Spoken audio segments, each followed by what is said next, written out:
An hour's drive south of Phoenix, deep in the Sonoran Desert, the Tohono O'odham Reservation is about the size of Connecticut. It's barren, beautiful, and on the border, making it perfect cover for this. This is an average dope seizure here, so just a quick look at it, I'm guessing around 500 pounds.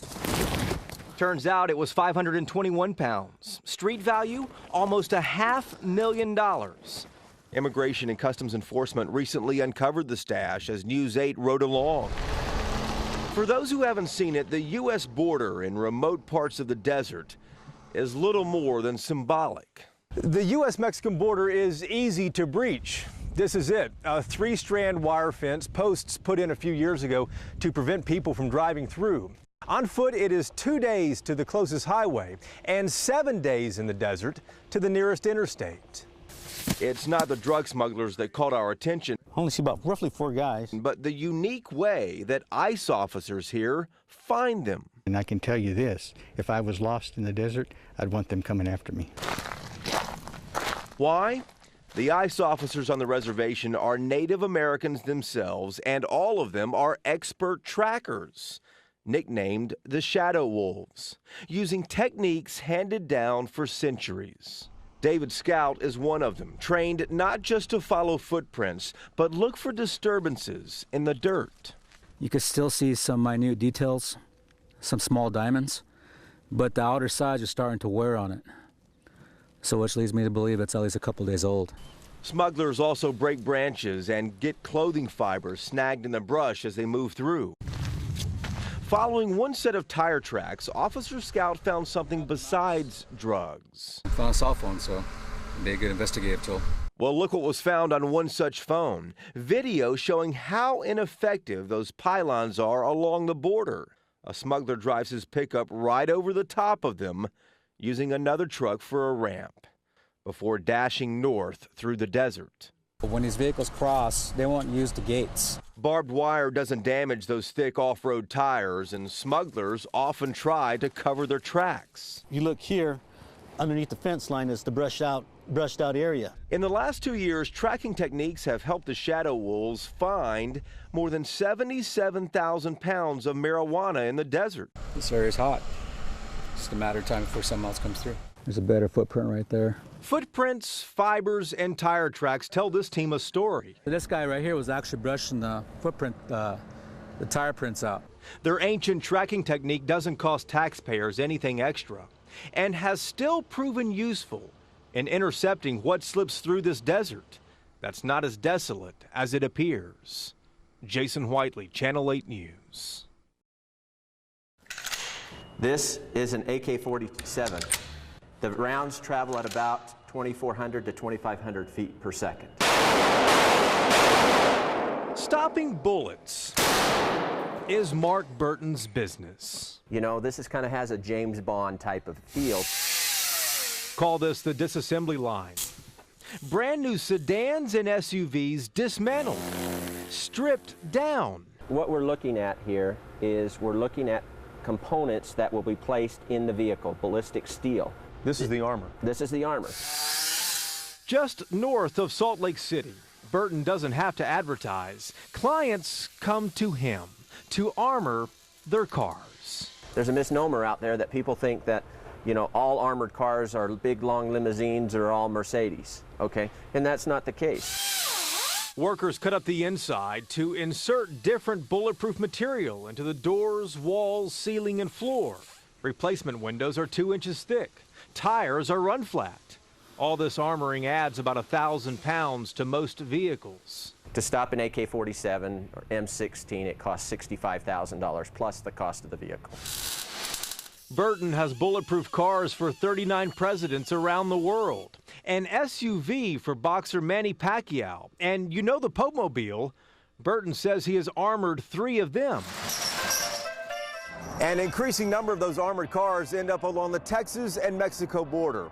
International Armoring says its sales right here in El Paso have gone up 300% over the last couple of years.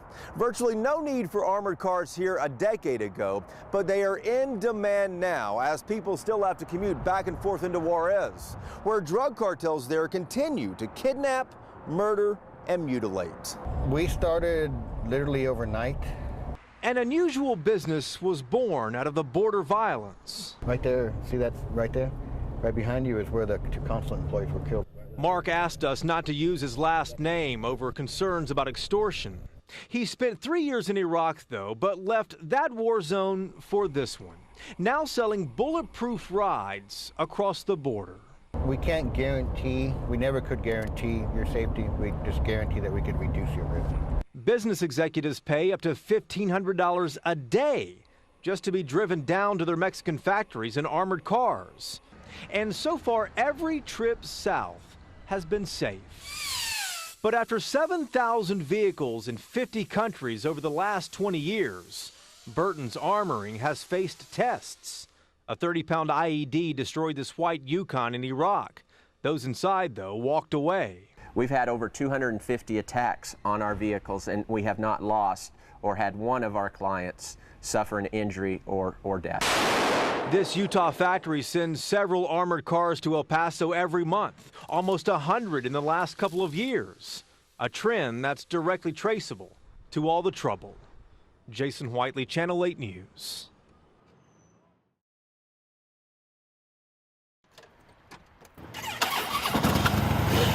Keeping the streets of Fort Worth safe is a full-time job.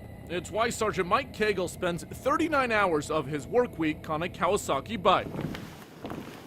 But for that other hour every week, Pipes!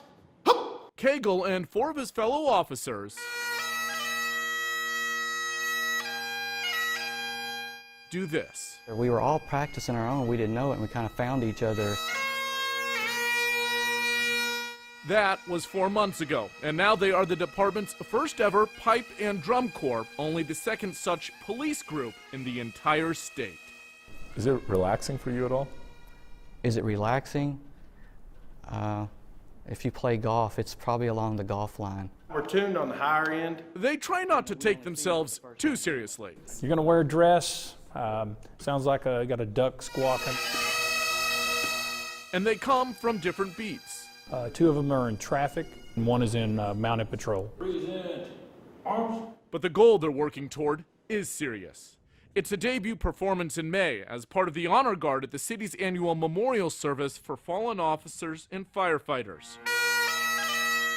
The debut song, Amazing Grace. I'm not an emotional person by any means, but that can get your most hardened officer, your hardened fireman, military person. That's when they usually lose it. Their respect for what the unit could represent is matched only by their dedication. Here, all 5 of us have at least $5 grand of our own money invested in this, in equipment and practices. The group is still waiting on traditional kilts from Scotland.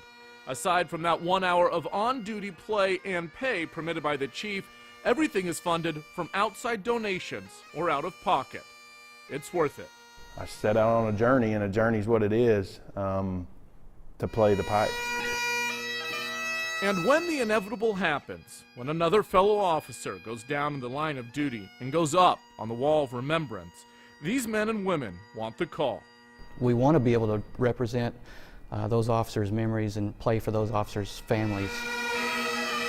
Call it the ultimate display of respect, and the reason that what happens in here just once a week will make all the difference when tragedy strikes out here on the job. Todd Unger, Channel 8 News.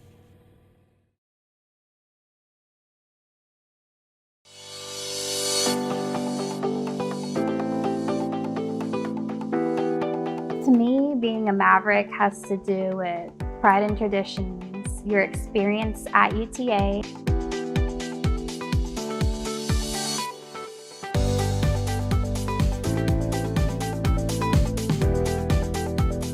When the name changed, I think there was a lot of excitement. It was a time of evolution for the university.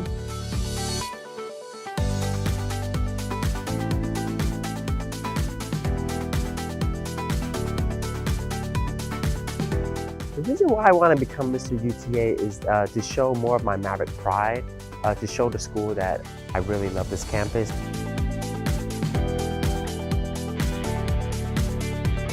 Mr. and Miss are the faces of the universities. We are just responsible for making sure that we represent what a Maverick stands for and just being a friendly and welcoming face on campus for students.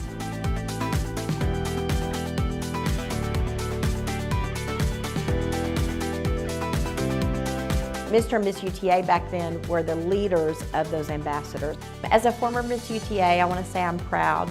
It was the best experience I could have ever asked for.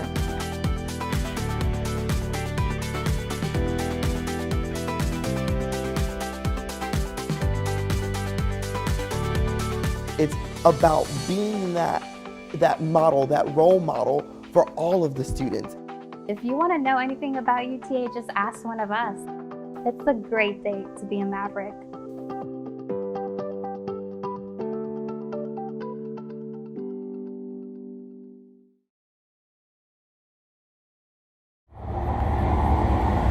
In the center that we've been working throughout the last couple of years, we developed a kind of mutual goal to be a voice, not just do the research. We are finding that could help with the decision making for a better future of the communities, get it to be heard about the decision makers. My background was in architectural design, and I had a degree in architectural engineering, and majority of the work that we were doing, they were questioned by their contribution to the communities rather than a kind of like functionality or the beauty value of it when we were working outside with the communities.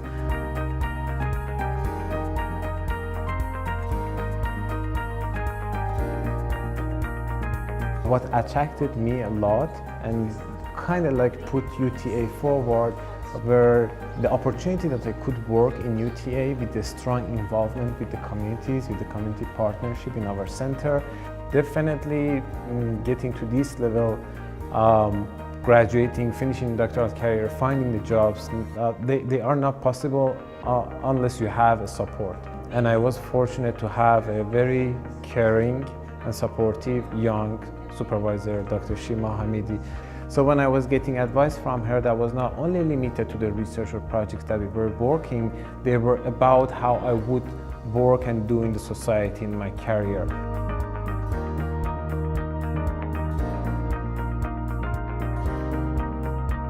I believe UTA has helped a lot because the work that I am supposed to do in University of Illinois has two parts, one research and one teaching, and both of them are completely concentrated on geospatial data analysis, computational modeling, and urban visualization. So that prepared my resume and my CV for the work, also gave me the opportunity to experience, get the hands-on practice, both in terms of the research that I'm doing and in terms of teaching activities. That was my goal and hope, that this type of work that I'm doing is enlightening the decision makers to make a better decision for their communities.